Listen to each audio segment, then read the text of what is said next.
The conscious mind is a creative mind. The subconscious mind is a programmed mind, a habit mind. I'd like to discuss the nature about how our life has been programmed and how these programs control our life, our vitality, and our behavior in the world. Recognize this. If you buy a new computer and you turn it on, the built-in operating system prepares it to work. But if there are no programs in that computer, then the computer can't really do anything. Well, let's now relate this to a child. When the brain develops, it's got an operating system, but there are no programs in it. So nature created the first 7 years of our lives to download behaviors by observing our parents, our siblings, and our community. And in this way, a child can learn all the behavioral characteristics necessary to be a functional member of a family and a functional member of a community. Well, however, since we are downloading the programs by observing other people, what happens if we download programs from our parents or our family and siblings that are not very positive programs, that are actually very negative programs that have an adverse effect on our health? Well, it turns out science has revealed that during the first 7 years of our life, our brain is designed to download programs just by observing other people. It's a state of hypnosis, which is a characteristic of a brain frequency called theta, which is just below consciousness. The first 7 years of a child's life is installing the programs that when consciousness kicks in at around age 7, consciousness has use of programs to create the behavior in their relationships, in their family, community, etc. We now know about 70% of those programs that we download from others are negative and disempowering and even self-sabotaging. And as we go through our life, you say, well, where are these programs? I say, well, they're in the subconscious mind. And then you say, but what's the other mind? I say, the conscious mind, that's the one that kicks in at age 7. That mind is connected to your personal identity, your spirituality. And the difference between the two is profound. The conscious mind is a creative mind. The subconscious mind is a programmed mind, a habit mind. So I say, why is it relevant? I say, well, if you're running from the conscious mind, then you're creating your life from wishes and desires and aspirations. However, if your life is under the control of the subconscious mind, it's just going to play back the programs that you downloaded from other people. Well, since other people didn't plan your wishes and your desires, the download you get may not even allow you to get into the life that you really wish for. So here comes the important issue. Are we running our lives with a conscious mind, or are we running our lives with the subconscious programs? Well, it turns out science has revealed that only 5% of the day are we operating our nervous system using the conscious mind's creative wishes and desires. 95% of the day, our life is coming straight out of the programs in our subconscious. The reason why this is happening is that when conscious mind is controlling our biology, it's sort of like a driver holding the wheel, taking us into the direction we want to go, our wishes and desires. However, when we are thinking, conscious mind has to let go of the wheel and go inside the brain. Why? Thought is an inside job. It's not outside. So what happens when consciousness is thinking? It's not driving the vehicle. I said, well, then what happens to the vehicle, our body, when consciousness is thinking? I go, subconscious is autopilot. So the moment we start thinking, biology is taken over by the programs that we acquired in the subconscious. Now here comes the problem. 95% of the day we're operating from these programs, and the vast majority of them are disempowering and self-sabotaging downloads. So we're not leading a life that takes us towards wishes and desires.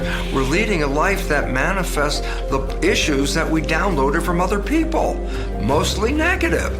And therefore, we struggle through life. And I say, well, why is there a struggle? I said, because you're not operating from wishes and desires any longer. You're operating from the habits you got from other people. So this becomes a very profound issue, because it says then the life that we're leading has already been controlled by the downloaded programs. This is not a new idea. For 400 years, the Jesuits have told their followers, give me a child until age 7 and I will show you the man.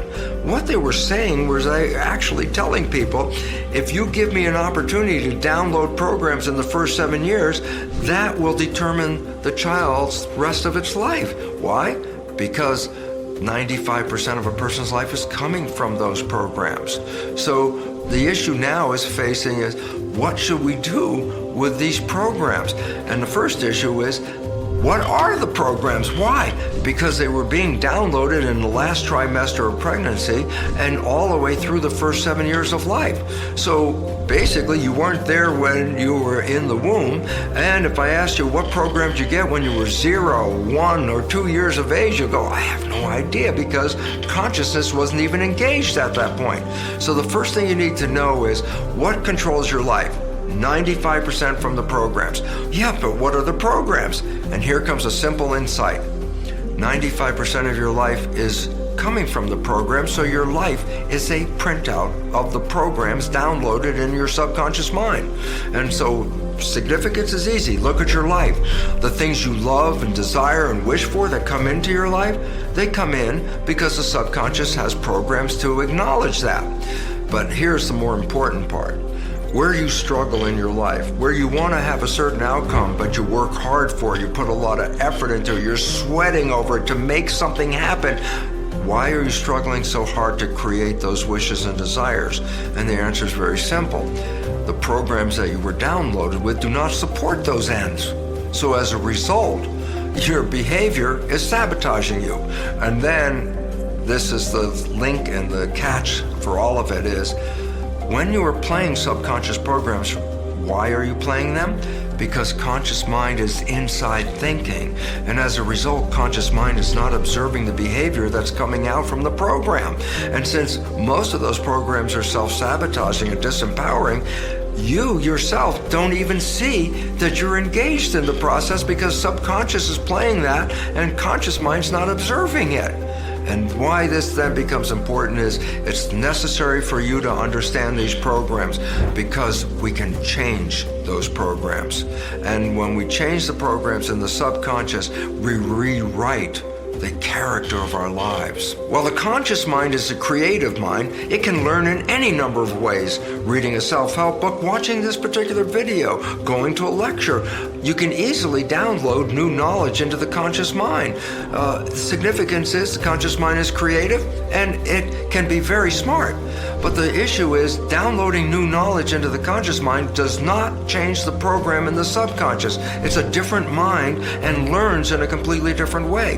The subconscious mind is the habit mind. And by definition, we don't want to change habits very easily, especially, for example, consider, when did you learn how to walk? Before you were 2. I don't care what age you are at, almost all of us never have to relearn how to walk. And I say, well, thank you, subconscious mind, because you downloaded the habit of walking, and it tries to resist any change to that. But when you get a negative belief, it also tries to resist change. So the issue is this: how can I put programs into the subconscious mind, new ones to replace the ones that are sabotaging me? And the answer is this: there are only 3 ways that you can rewrite subconscious mind. The first way is through hypnosis. This is the process that you downloaded programs in the first 7 years. So every night when you go to bed, just when your conscious mind falls asleep, your subconscious mind is in operation. So if you put earphones on as you go to bed and hear a program, it's not going into the conscious mind, but it's going straight into the subconscious mind and can reprogram it. How do you get new programs after age 7? Repetition. Practice. Anything you needed to learn, you had to repeat it and repeat it to create a habit. So if you want to change a habit that's not supporting you, you have to engage a habit that does support you. If you're not a happy person, you can say every day, no matter how unhappy you are, you say to yourself repetitively, I am happy, I am happy. Over the day, you keep saying that. Guess what? Repetition, habituation will change the program, and one day you'll wake up and guess what? Your subconscious mind's already got a I am happy program. And lastly, the most effective way to change subconscious programming is through energy psychology. These are mechanisms that enhance super learning, and therefore you can download new behaviors in matters of minutes. To understand super learning energy psychology and how it works, on my website, brucelipton.com, under resources, I have over 25 different energy psychology modalities that you can review and identify one that feels the best to you, because using these new processes, you can rewrite your beliefs and radically change the character of your life in matters of minutes.